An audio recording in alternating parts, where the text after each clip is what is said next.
Welcome to the Intimate Marriage Podcast, where I teach educated, successful couples how to have incredible, passionate relationships so that you can stop compromising and start feeling fully alive in your relationship. I'm Alexandra Stockwell, aka the Intimacy Doctor. I'm a physician, a relationship and intimacy coach, and I'm an intimate marriage expert. My husband and I have been married for 26 years.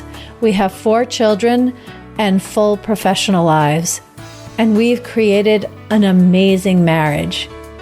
I've shown hundreds of couples how to do so as well. So if you want to deepen your understanding of your own relationship and learn to access new heights of emotional, sensual, and erotic intimacy, you're in the right place. I will show you how. Now, let's dive in.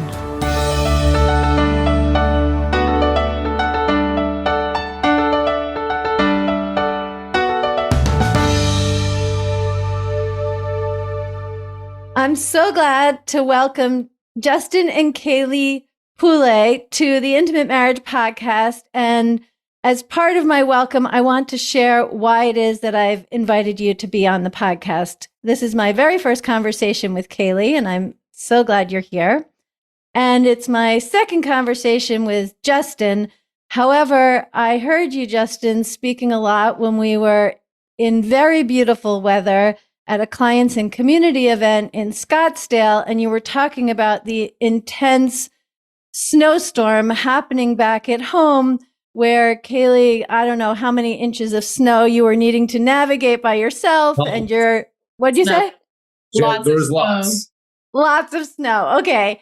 And children and the dog, and you were managing that single-handedly when you're married to a man who obviously would be extremely helpful in that kind of situation, except he was far, far away in sunny weather. And Justin, you described some of the things that you did to support your wife from a distance. And I just thought, okay, I really want to talk to the two of you and let other people learn from how you've created such a nourishing, mutually beneficial relationship, especially while your children are young, which, as you both know, can be such a challenging time for couples. So that was a rather long introduction, but I wanted to set the context and say a really warm hello to each of you.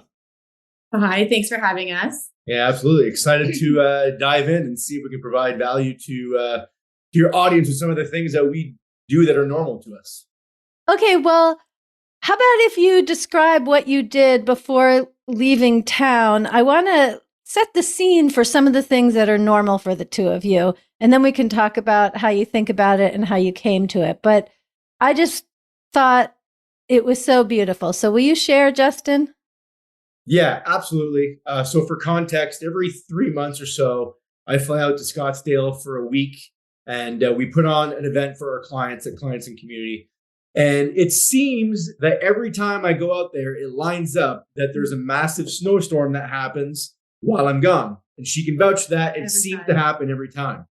And I feel bad. Obviously, she's taking care of the house. She's dealing with the snowstorm, the children, the dog, the homework, the dinners, everything. She's in charge of everything while I'm gone. And she fully supports what I do. And it's incredible. And I know that while I'm gone, it's difficult. There's no getting around it. It's a difficult time. So I asked myself prior to leaving, what can I do to kind of alleviate some of the pressure, some of those difficult times that she's inevitably going to face while I'm away, to make that time easier on her? So for me, it all boils down to intentionality. So before I left, what I did is I took my whiteboard marker and I just went around the house and I left little messages on all the mirrors, on the whiteboard in my office, everywhere in the house, just basically reminding her how much I love her, how beautiful I think I am, how much I appreciate what she does for me, our children, everything. And then basically the morning after I'm already gone and on the plane off to Scottsdale, she gets up to do her workout. And all these little messages as she comes down the stairs to go into her home gym, she sees all of those things. And she sent me a message saying, like, I saw all your messages. You're amazing. Thank you so much. I miss you. I love you. And you're going to crush it this week in Scottsdale. So those are it's just a little thing that I was able to do that just changes the whole, the perspective on how difficult it is when I'm away, when I can create those emotions for her. Yeah. And I have to say, hearing that, I had a lot of thoughts about it. Yes, on the one hand, Justin, you're amazing. You're thoughtful. You didn't just have the idea, you actually took action and you spent some time to figure out what would actually serve in this situation. But I also had the thought, Kaylee, not every woman would be able to open and receive expressions of love in every room of the house. Like, I don't know if this seems very straightforward, if you've always been this way, but for many women, that much attention, even when it's given by someone who's not on the premises, it's kind of a lot to take in. And the way you spoke about it, Justin, I didn't have any impression that you wondered if it was going to be overwhelming for your wife. And I'm guessing it wasn't, Kaylee, right? No, not at all. I loved it. I saw it and I was like, oh, like that's like the cutest thing ever. I loved it. I think it's still on one of the mirrors downstairs. That's so great. Have you always been that way, that when someone expresses love or gives you a compliment, you know exactly how to receive it so it's nourishing for you and it's a lovely experience for the person giving it to you? I think it depends on who it is that's giving it to me. Like, we've been together for going on 11 years. So it was okay. I'm okay with like Justin doing it, right? Because like we've kind of grown together as a couple, but always like compliments and stuff, I kind of like, oh, okay, thanks. Like I'll shove it off. But with Justin, it's different. But no, I know what you mean. Yeah. And has it always been different, or is that something you needed to learn and develop in yourself? I definitely needed to like learn it and develop it while being with Justin, because he's very, like you said, he's very intentional. So he would, like, whenever we first started dating, he would do stuff and I'd be like, okay, like that's a little much kind of thing. But then, like it would just, like he'd send me flowers at work and be like, guess who? And I was like, oh, okay, like I know it's you, but so I had to learn it with Justin. So like it depends on who it is, but yeah. Okay, well, I love that you're sharing that. Is there any particular moment that was especially meaningful in learning it? Did you just make it happen, or like any guidance for other women? Because this definitely comes up, that it's hard to take all that loving attention, even if it's withdrawn, we get resentful and pissy. But meanwhile, when it's given, it can be complicated to open and receive it. No, I think it was just, I don't know, like it just happened. Like over time, like living together, like we moved pretty fast. Like we were living together. We were like 6 months in a relationship. So I had like no choice but to accept it, right? I couldn't just keep telling him to never mind, not do it. Like, oh, that's weird. That's kind of forward. But I just accepted it. Actually, Kaylee, hearing you say that, I have the feeling that you love Justin for who he is. And Justin, you express yourself this way. So you didn't say it this way, but what I'm hearing and what you said is that part of learning to love Justin includes learning to receive these expressions of love. I don't know if that sounds too theoretical to you, but that's what I feel from how you're saying it. Yeah, no, for sure. It was like a natural acclimation to Justin. Yeah. Right. Well, I'm definitely a guy who wears my heart on my sleeve. And I just like to let people know whenever I appreciate them, that I appreciate them. Sometimes those little things that are left unsaid, there's a lot of impact that's not happening when those things are left unsaid. So I make sure I voice them and display them in different ways. You could write a book with those potent sentences. So I just want to like underline them and let them stand for themselves. That is so true, that things are unspoken and it makes a difference. I'd like to pivot, because how old are your children? 6 and 4. 6 and 4. Okay. So I have a lot of couples reach out to me when their children are 6 and 4, 7, 8, 9, but basically when the youngest one is about 4, because no one's in diapers anymore. For the most part, children are sleeping through the night. We don't have any illusion that that's 100% of the time, but for the most part, the nights are easier. You're able, like this evening, to put the children to bed and be available to do a podcast interview, which I so appreciate. But the next challenge happens where there's more time, there's more space to connect, but dinner times in particular can be super hectic. And when you want to be together, but the children need something, and yes, it's not like when they need a diaper changed or something like that, but this stage has its own flavor. How do the two of you prioritize both your marriage and your family life? That is a very good question. Very good question. So our children are at the stage, they're sleeping their nights. And they're little contributors. We've raised them to be like contributing members in society. That's our aim for them, is to have a beautiful life, create, impact on others. So we've really raised them to be contributors where whenever we're in our family dynamic, they're actually more of like a contributing factor than a needing factor, if that makes sense. For example, after dinner, our 6-year-old, instead of being like, I'm done, and pushing her plate towards us, she'll just independently get up, walk to the sink, rinse her dish, put it in the dishwasher. And they help with the family dynamic. But for us, whenever they go to bed, that's where we really rekindle. We have our little guilty pleasure. We'll throw on a show that we're watching together, and it gives us something to talk about. Not every night, but there are some nights where we'll go up to bed and we'll read. There are the nights where we'll just sit and talk. We have this board game called Catan. She loves to play Catan. We'll play Catan. That really is like our time. And we are a couple, even though we're parents, we still believe in needing to intentionally keep the connection going between us. So we do weekend getaways, just the two of us. We have been on trips, just the two of us. We've been on trips with the children, but also the two of us, just to remember who we are as individuals and a couple. And we're not always just mom and dad. I find a lot of people that we're surrounded by, they fall into that, where the identity of who they are goes to just mom and dad. That's who they are. And they're like, us is on the side until I believe that there's a world where it could be a parallel, where you can have the children and play the role of father when it requires it to be, but also to play the role of loving, caring husband as well. That doesn't need to be put aside. And I find that's what a lot of times happens. Mm-hmm. Anything to add to that? No, you said it perfectly.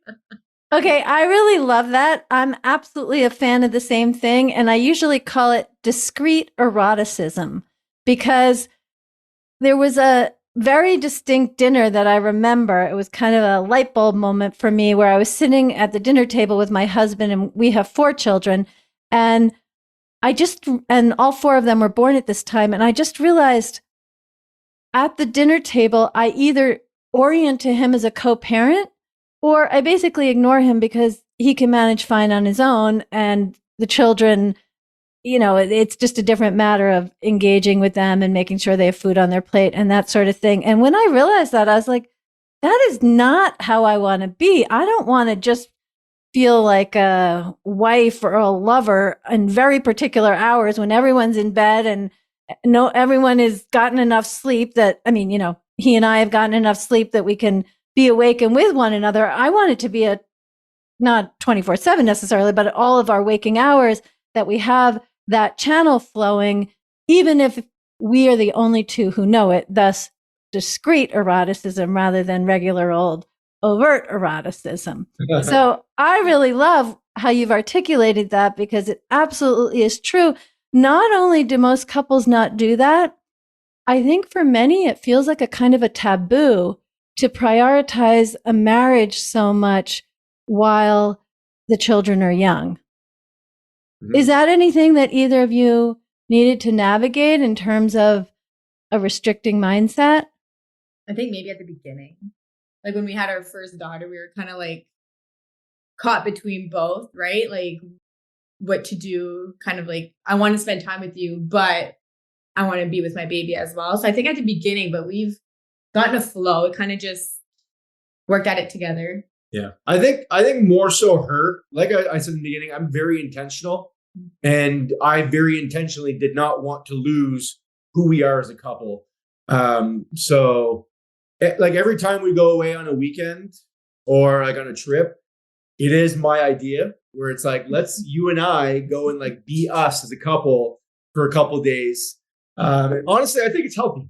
I think it's healthy to have those like disconnections from the children. Reason being, number one is typically it allows quality time between the children and her parents or my parents. They're like our usual babysitters.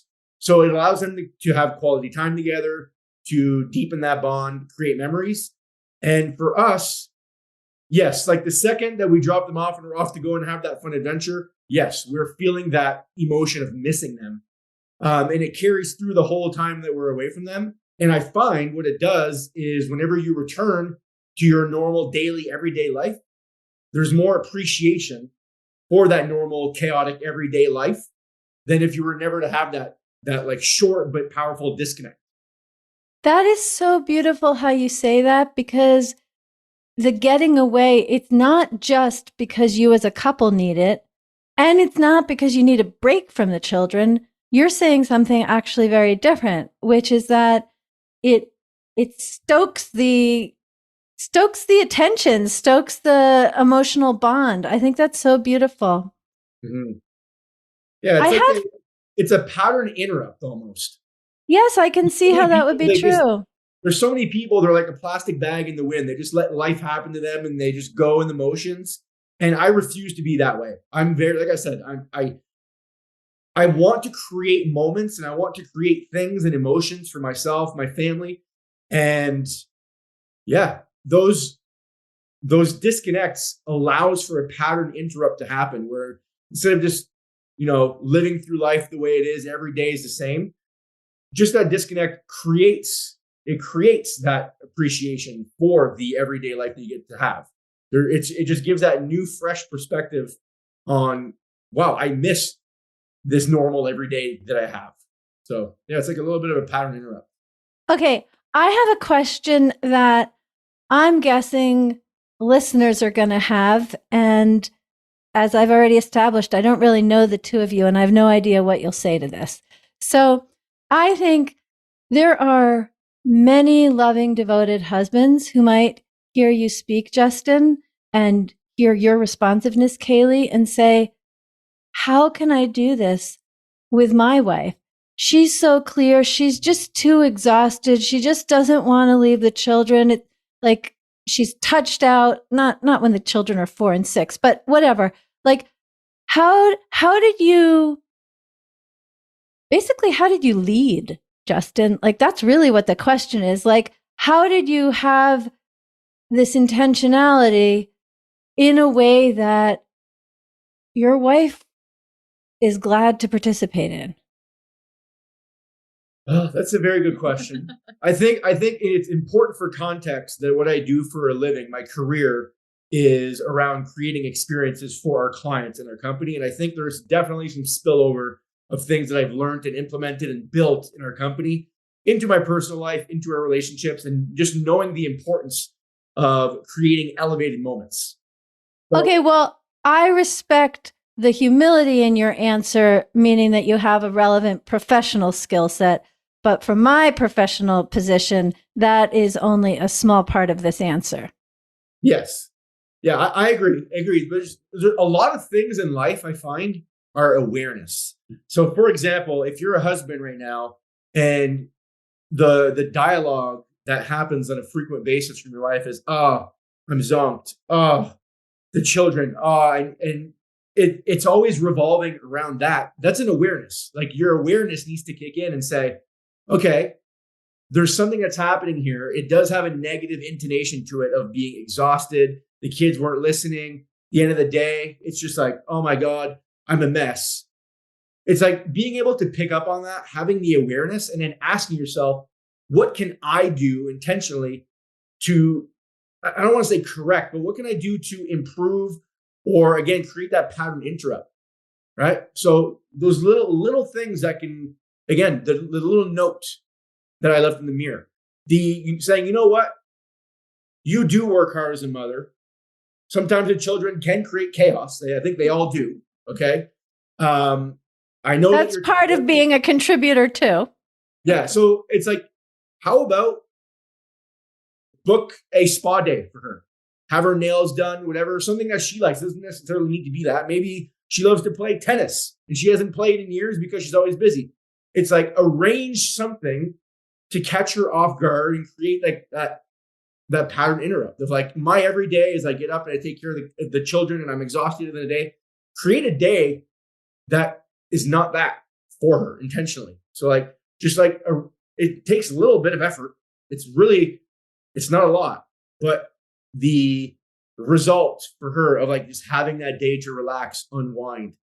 And again, I bet you while she's having that day unwinding and relaxing, she's missing the normal chaos of her day. And the very next day when she's back to doing it, she has a newfound appreciation for it because she actually missed it the day before.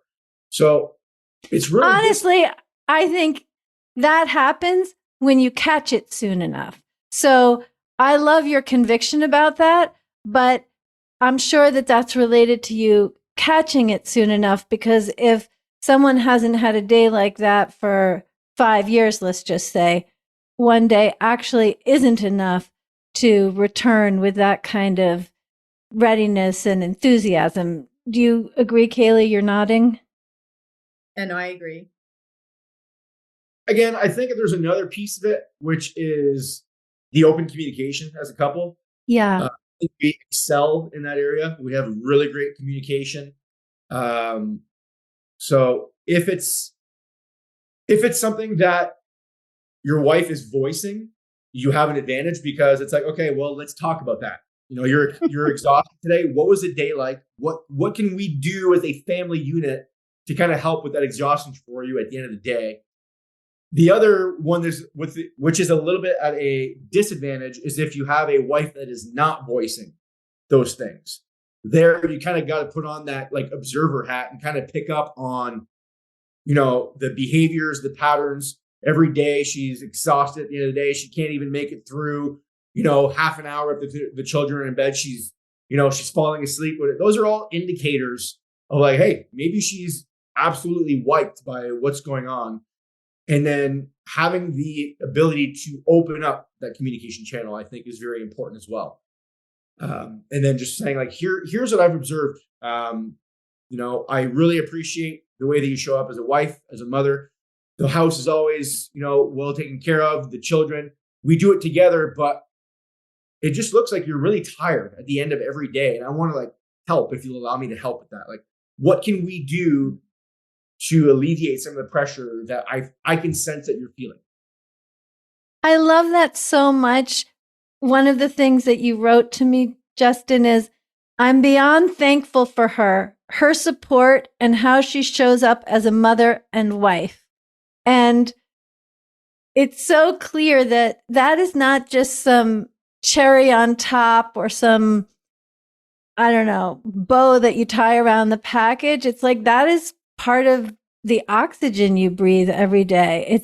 It's just wonderful to hear it. And the other thing that I was thinking is, so often there's such a challenge when a husband brings his problem-solving attitude to these kinds of dynamics, but somehow you've elevated your skills with problem solving so that they actually serve the situation very well. It's really, I think you could write a manual about that, because it's taking this very masculine skill, but applying it in a way that smoothly serves the couple. It's really wonderful to witness. You're smiling too, Kaylee. What are you thinking? No, I think like what he said, especially with like being intentional with gifts or like showing them with like a spa day or something, you kind of have to have it already planned for her though. Like Justin would have it planned for me, like, okay, so here you're going to the spa, the girls are going to my parents, right? So you have no reason to say no, and you kind of have to do it. So it kind of gets you out of, like, you have no choice. Because as opposed to, I got you a gift certificate, pick a day and figure out the childcare. Exactly. Or you don't even say, figure out the childcare, but you, Kaylee, know that's a part of making this happen. So it's more like have it planned, and then she's got no choice. Like she has to go. Because if she says no, then like, you know what I mean? That's so wonderful.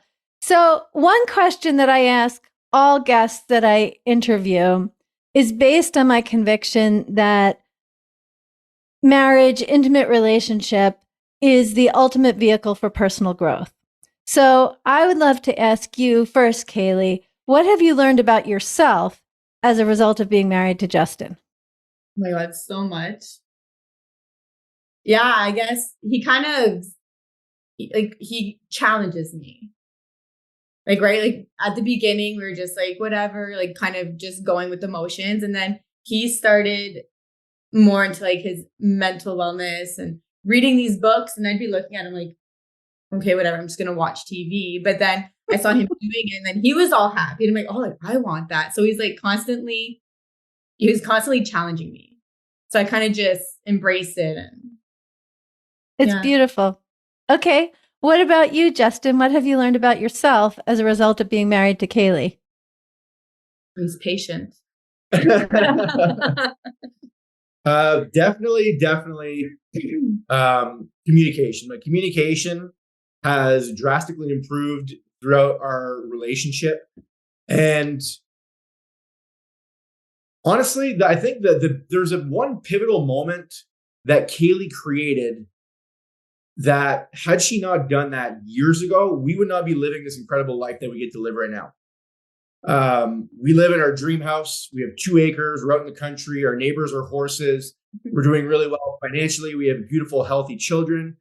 And a lot of the life that we've been able to build boils down to one moment. This was back in 2017. I was getting involved in like affiliate marketing, and I actually found out the real cost. You know, it was like $97 a month, and I was like, 97, okay, I can do this. And then I actually found out the cost. It was like a 5-figure plus investment to actually get into this and make like the real money. And for me, whenever I found that out, we were already like paycheck to paycheck. We were in the middle of like a maternity leave, another baby on the way. I was like, I can't do this. There's no way. So I'm like, I'm going to refund and we'll just go on. But I walked upstairs, and I still remember she was like in the fridge, you know, that in the fridge, checking out what's in there. She was in that position when I came up the stairs, and she was like, how's your call, babe? And I'm like, this thing's actually like a big investment. It's like like over $10,000 to get started. And I don't know. I don't think I'm going to do it. And in that moment, I'm like 95% checked out. I'm not doing this. There's no way we can afford this. And she gets up straight out of the fridge and she says, do you think you can do it? Again, pattern interrupt, right?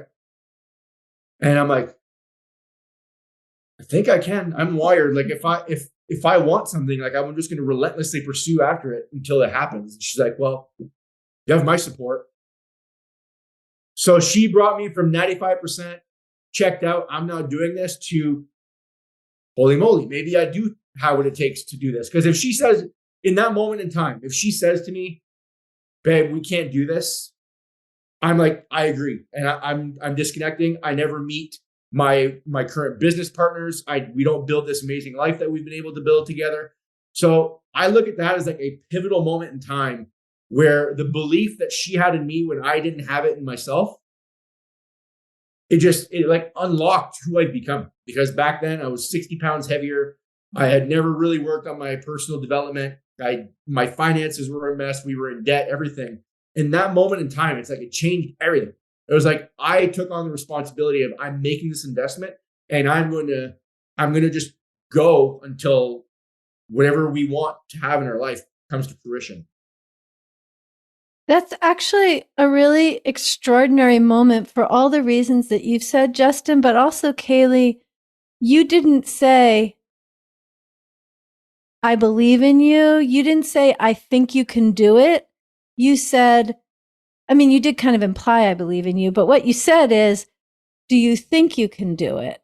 Which is such a different communication than, I believe you can do it.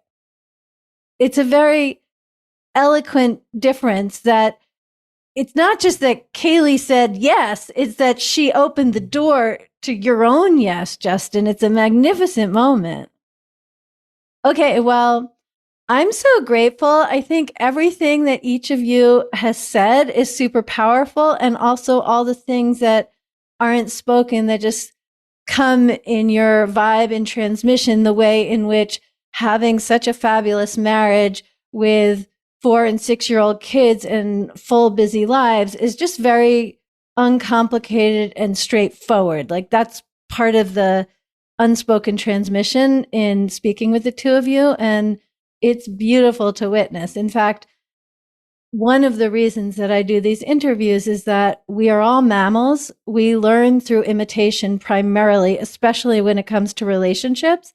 And most of us just really don't have great role models. So I'm just really grateful for the two of you stepping in to be role models, especially for couples with younger children. It's just beautiful.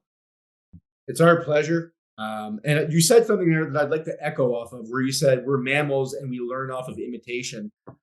Just to kind of dive back into what Kaylee said, where I was starting to work on myself and she wasn't in that zone yet. And of course, I had the desire to be like, get on the train, like get on the bandwagon. We're going to go and grow together here. Of course, I wanted that. I was working on myself. What better than your wife jumping on board and doing it with you? But she wasn't there yet. And I remember distinctly, there was a podcast that I listened to where it was a Q&A episode. And the question that was asked was, it was like, how do I get my brother to lose weight? And then the answer from the host at the time was, you need to look at yourself in the mirror. Are you doing what you're asking of them to do? And then, because you can sit there and tell someone or ask someone all day to do something that you'd like to see them doing. But if you're not doing it yourself, how do you expect them to do it? And it really clicked for me, where my desire to continue to work on me actually went up in that moment. Even though she wasn't along for the ride at that time, I took that advice to heart. And I'm like, I'm going to show her what can happen when you do work on yourself. And it's going to naturally happen that she's like, I kind of want in on some of this. And that's exactly the way she put it a while ago, is she was watching me develop in multiple ways in my life. And eventually the desire just started sparking naturally.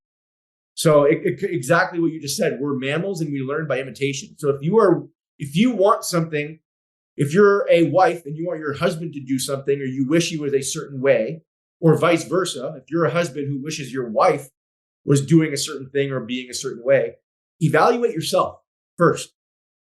Do you possess those qualities? Are you doing those things that you wish they had? Yes or no? And if the answer is no, then you want to start with yourself and then naturally lead to show that person what's possible if they do that thing. I'm so happy you said that. You know, one of my most listened to episodes is called When Your Partner Isn't Into Personal Growth. And I completely agree with what you've said, and just want to add that it's also very tempting to think personal growth looks one way for both of you, and it doesn't necessarily. And certainly, you know, for a wife getting annoyed that her husband doesn't go to yoga because yoga has been the thing that's opened her soul and changed her mindset, that sounds like the two of you have a lot of synergy in your growth. But it's not just the timing, it's also what the path actually is. It can be harmonious with someone else without needing in any way to be identical. So I'm just echoing what you've said. I think it is such an important point. And for anyone who is approaching their marriage with personal responsibility and intentionality, this point comes up even when both people are devoted to personal growth. We don't improve at exactly the same level. Like, sometimes one person's ahead, and then it can be like, wait, I've been ahead for 6 months. How now I feel behind. I don't know if that comes up for the two of you, but the whole trying to manage someone else's experience really is rarely helpful. And so I just very much appreciate that you've pointed to that. Yet, yes, be the kind of person you want to be and let that be the invitation, not your critical words about it. Yeah, exactly. Yeah. And like there were some times when I was working on myself when she wasn't in that space yet, that I felt a little bit of guilt. I felt like I was being selfish, but that advice was always at the forefront of my mind of like, I am doing this for my family. And eventually, like, this is who I am. So this is what I do. My identity had switched. And I'm like, eventually she's going to see and the desire is going to happen. And it did. It's exactly what I envisioned came to life, where now we're both in that space where we both are constantly working on ourselves, our mindset, our fitness, our relationships, our communication, our finances, everything. We're both there. And like you said, they're very different. I listen to a very direct, aggressive style podcast. She listens to a very soft, feminine podcast. But like we're still tuning in and tapping into the like similar tools. It's just the path, like right down to the tangible details, is very much so different. But I love that we're both in that space of growth together. And we just love, we want to set an example for our children, right? And like one thing that I take pride in, is a small example. Every morning when I go to the gym, there are kids there, okay? Some parents bring their kids. It's a class style gym. And the kids kind of just hang out in the gym while their parents do the workout, and they're on their iPads in the corner, killing time until mommy's done or daddy's done. Whenever I bring my daughter to the gym, 6 years old, she does the whole damn workout with me. Okay? Like it's, so like we as a couple are very cognizant of the fact that we got little eyeballs that are watching every single thing we do. And regardless of what we say, the instinct for those children is to do as they see, not as we say. So we try to set a very strong, great example of personal growth, health, communication, great parenting, what real love looks like for them, because that's probably what they're going to build themselves based on what they know. You warm my heart, Justin, because at one point when thinking of my career, when I was switching out of practicing medicine, I thought about doing something with children. And for lots of reasons I won't go into right now, I just became so clear that actually the best thing that I can do for children is teach their parents how to have really fantastic relationships. So I'm working with couples, and it's for the couples, but it's also for the children in just the way you've described. Just so magnificent. Ripple effect. Yes, indeed. Yeah. And I try to like include them. We do a really great job of like, and if, I don't know if we're going over here, but I want to just give one last example of a way to use intentionality. It was Kaylee's birthday last week, right? So I did like, go buy a gift. So I went and bought her a gift. The gift is irrelevant. The way that I did it is what really matters. So how does 99% of the world give a gift? They're having a birthday dinner. Here's a wrapped box, unwrap it. Congratulations, there's a gift. One of the ways, very, very simple, but different and creates that moment for her, is instead of just handing her the gift, I had the gift hidden in the house and I made her do a scavenger hunt. And every hint explained something that I love about her. Right? So for example, I started off with like, you are the most beautiful woman I've ever laid my eyes on. Go to where you prepare your hair every morning. And she goes to the bathroom where her straightener is. Boom, there's the next clue. It's like, you are an incredible mother. Watching you tuck in her daughters melts my heart. Go to where you tuck in your oldest daughter. And then she went up to our oldest daughter's room. So I made her do a treasure hunt while also explaining to her why I love her so much and all the things that are amazing about her. And then she found her gift. And while we were doing this, our daughters were following us, and they're so excited for the scavenger hunt, and they were reading along. Like, this is how daddy speaks to mommy. So that's just a little thing where you can take a normal, everyday, every birthday thing of giving someone a gift, but just adding a moment to it. That also shows, like, again, our daughters, they see the way that I did that for her. They read the words of how I describe her and how I think of her. It just creates a lasting impact. And it shows a great example, in my opinion.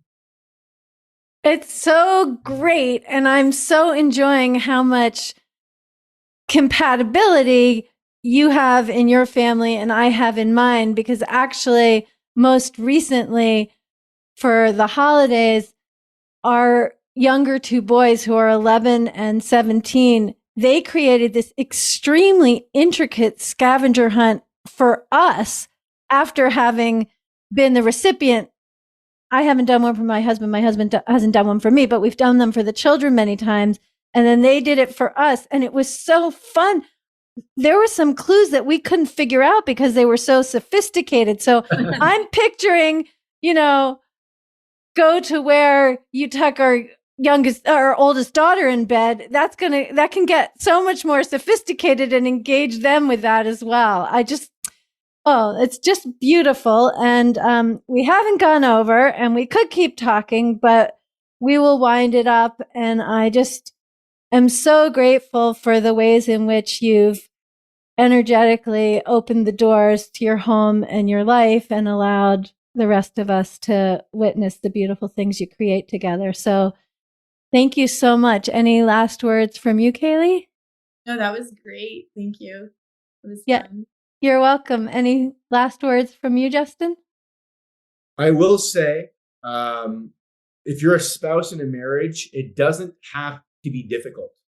It just boils down to being intentional with what you do. Don't just be that plastic bag in the wind. Put some thought and some intention and some awareness into your day-to-day life and how you can just create these little moments for your significant other. And, obviously know their love language. But yeah, like, play into that and just show love, show support in different, unique little ways, show appreciation, whether that just be communicating it, whether it be a scavenger hunt. It doesn't have to be difficult. It just needs to be intentional. And there you have it. It doesn't need to be. Yeah, it doesn't need to be difficult. It just needs to be intentional. Thank you both so much. Well, thanks for having us.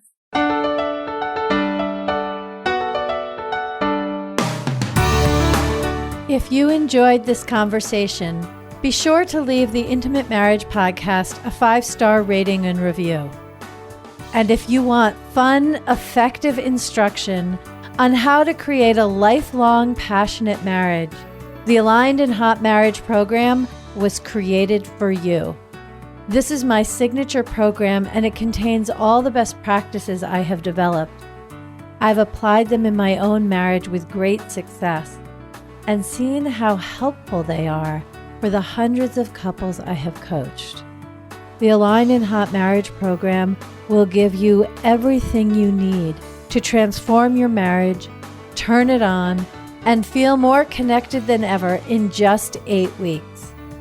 Go to alignedhotmarriage.com and get started today.